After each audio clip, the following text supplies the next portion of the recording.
Hello, ഇന്ന് നമ്മളൊരു മാല കെട്ടാൻ പോവാണ് കേട്ടോ. അപ്പോൾ കുറച്ച് മുന്നേ കെട്ടിയിട്ടൊക്കെ ഉണ്ടായിരുന്നാലും അത്ര വലിയ എക്സ്പീരിയൻസിലൊന്നുമല്ല.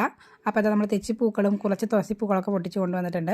ഇനി നമ്മളിത് വാഴയുടെ ആ നാരിലാണ് കേട്ടോ മാല കെട്ടി ഉണ്ടാക്കാൻ പോകുന്നത്. അപ്പോൾ ഞാൻ ജസ്റ്റ് ഒന്ന് വെള്ളം നനച്ചെടുത്തിട്ടുണ്ട്. ഇനി ഇതിൻ്റെ മുകളിൽ ഏതാണ്ട് യൂട്യൂബിൽ വീഡിയോ കണ്ടൊക്കെ ചെയ്തിട്ട് ഒന്ന് ചെയ്ത് നോക്കാമെന്ന് വിചാരിച്ചു. അപ്പോൾ അതിലിതുപോലെ 2 വാഴനാര് വെച്ചിട്ട് ഇടയിൽ പൂക്കൾ വെച്ചിട്ട് കെട്ടി കൊടുക്കുകയാണ് ചെയ്യുന്നത്. ഏതാണ്ട് ചെയ്ത് വന്നപ്പോൾ ശരിയായിട്ട് വരുന്നുണ്ട്. 2 പൂക്കൾ ഇതുപോലെ ഇടകലർത്തി വെച്ചിട്ട് ഒന്നിങ്ങനെ പിരിച്ചു കൊടുക്കുന്നുണ്ട്. ഇടയ്ക്ക് നമ്മളൊരു കെട്ടും കൂടി ഇട്ട് കൊടുക്കുന്നുണ്ട് കേട്ടോ.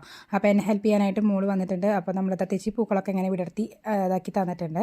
അപ്പോൾ നമ്മൾ തണ്ടൊന്നും ഇല്ലാണ്ട് ഇതുപോലെ തുളസി കതിരൊന്നും ഇല്ലാണ്ട് ഇതുപോലെ കെട്ടിയെടുത്തിട്ടുണ്ട് കേട്ടോ. അപ്പോൾ കെട്ടി വന്നപ്പോൾ നല്ല സന്തോഷം തോന്നി. കാരണം അഴിഞ്ഞു പോകണമെന്നില്ല, നല്ല ബലത്തിലായിട്ട് നിൽക്കുന്നുണ്ട് കേട്ടോ. അപ്പോൾ കുറച്ച് നീളത്തിൽ നമ്മളിതാ കെട്ടി ഉണ്ടാക്കിയിട്ടുണ്ട്. ഒരു ചെറിയ ഫോട്ടോയുടെ മുകളിലേക്ക് വെക്കാവുന്ന പാകത്തിന് നമ്മളൊരു മാല കെട്ടി ഉണ്ടാക്കിയിട്ടുണ്ട് കേട്ടോ.